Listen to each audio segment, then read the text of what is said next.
जय हिंद। आज की इस सेशन में हम लोग बात करेंगे जिस तरीके से हथियारों का जखीरा बढ़ते जा रहा है, इसी से रिलेटेड यहाँ पे अमेरिका ने यूक्रेन को क्लस्टर बम देने का वादा किया है। तो क्लस्टर बम देने से रशिया पर क्या प्रभाव पड़ने वाला है, किस तरीके से यूक्रेन जो देख सकते हैं कि इतना छोटा देश लगभग 500 दिन से भी ज़्यादा हो गया है और इस युद्ध में रशिया को झुकने पर मजबूर कर दिया है। तो चलिए आज की इस सेशन में हम लोग समझने की कोशिश करेंगे क्लस्टर बम क्या होता है, इसके इस्तेमाल से क्या फ़र्क पड़ने वाला है। जिस तरीके से देख सकते हैं कि यूक्रेन यहाँ पे नाटो की मदद से काफ़ी समय तक युद्ध में लगा हुआ है और यहाँ पे क्लस्टर बम अमेरिका अब उसको देने की बात कह रहा है। तो चलिए समझने की कोशिश करेंगे आज की इस सेशन में कि क्लस्टर बम क्या होता है और इससे क्या क्या खतरा साबित हो सकता है। तो कुछ इस तरीके से इससे रिलेटेड कई हाइलाइट्स टॉपिक आया है और ये किस तरीके से काम करता है इसको हम लोग देखते हैं। सबसे पहले आप लोग कुछ मेन मुद्दा को देख लीजिए जिस तरीके से यहाँ पे हाइलाइट्स दिया गया है। अमेरिका यूक्रेन को क्लस्टर बम क्यों देने जा रहा है, मतलब ये सवाल उठ रहा है कि अमेरिका आखिर क्यों देने जा रहा है क्लस्टर बम। क्लस्टर बम किस तरीके से फटता है, यहाँ पे अगर हम इसके बारे में डिटेल से बात करते हैं तो 50 साल बाद भी ये अपने कार्रवाई को कर सकता है। अमेरिकी क्लस्टर बम कितना खतरनाक है, क्लस्टर बम के इस्तेमाल पर सवाल क्यों उठ रहा है, इसमें मतलब अभी देख सकते हैं कि कुछ दिनों से न्यूज़ में हेडलाइंस में ये छप रहा है, मेन स्ट्रीम मीडिया में अभी काफ़ी टॉपिक में है।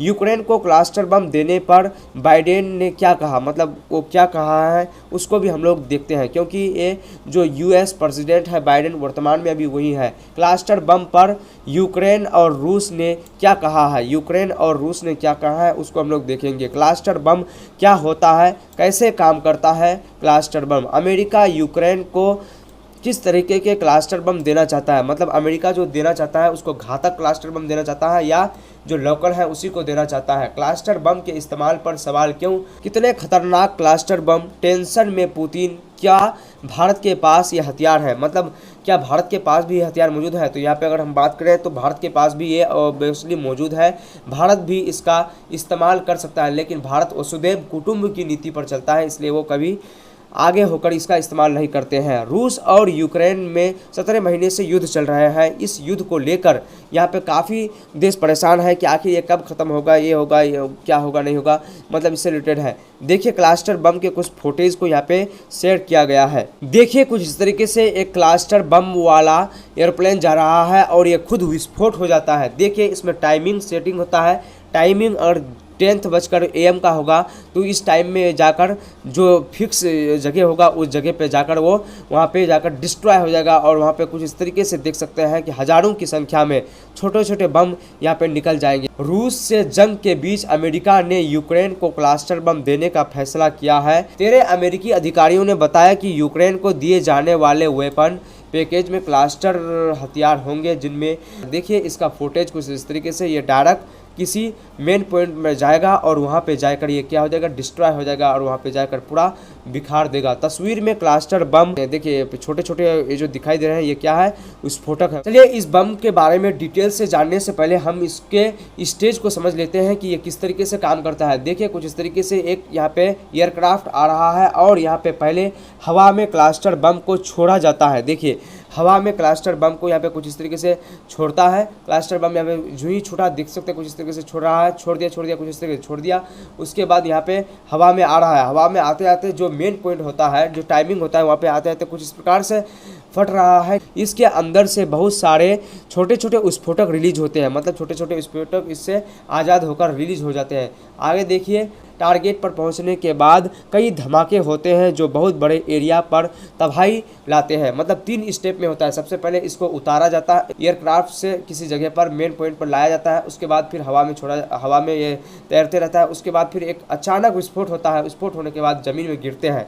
और सबसे बड़ी बात यह है कि ये तो एक बार में विस्फोट होता नहीं है, ये बारी बारी से विस्फोट होता है। जैसे ये मतलब एक बार गिर गया और 50 साल बाद भी, जैसे वियतनाम में अमेरिका ने किया था ना, तो वो अभी भी बाकी है और उसका जो मतलब विस्फोटक है वो कई साल बाद भी मिला, तो मतलब वो इतना धमाका मचाया कि कई जनजीवन को यहाँ पे नुकसान पहुँचा दिया। देखिए यहाँ पे फुटेज में जो दिखाई दे रहा है ये क्लस्टर बम का ही विस्फोट है और ये विस्फोट जो हुआ था ये सीरिया में हुआ था।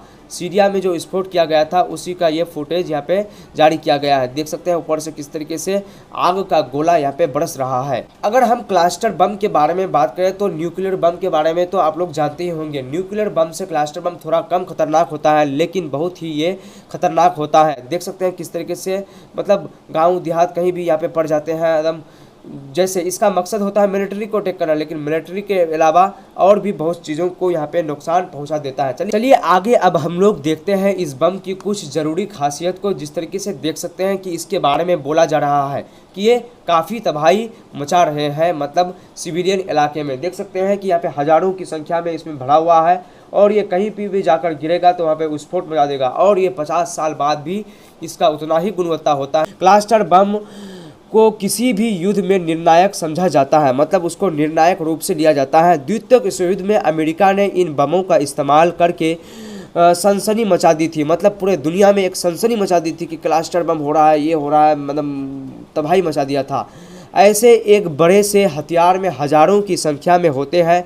इन बमों की वज़न 20 किलोग्राम हो सकते हैं, मतलब एक का वज़न लगभग 20 किलोग्राम हो सकते हैं। ये हथियार हवा से ज़मीन में छोड़ा जा सकता है और ज़मीन पर गिरने के साथ ही इसके अंदर बम इलाके में जगह जगह गिरकर तबाही मचाते हैं। गिरने के साथ ही इसके अंदर बम इलाके में जगह जगह गिरकर तबाही मचाते हैं, मतलब जिस तरीके से ऊपर से ही बारिश की तरह बिखर जाता है तो अलग अलग इलाके में जाकर तबाही मचाते हैं। इन हथियारों के बेहद विनाशकारी और परिणाम के सामने आने के बाद 100 देशों ने लगभग इसमें बैन भी कर दिया। अगर हम लोग बात करें ना तो इसमें 100 देश जो है यहाँ पे अभी 100 से ज़्यादा ही देश हो गया है, इसमें क्या कर दिया है, बैन कर दिया। बैन क्यों किया है? क्योंकि इसमें काफ़ी ज़्यादा मतलब ख़तरनाक साबित होता है, काफ़ी यहाँ पे जिस तरीके से लोगों के जान माल के नुकसान पहुँचाते हैं, इसीलिए इसको मतलब बैन किया जा चुका है कई देशों के द्वारा।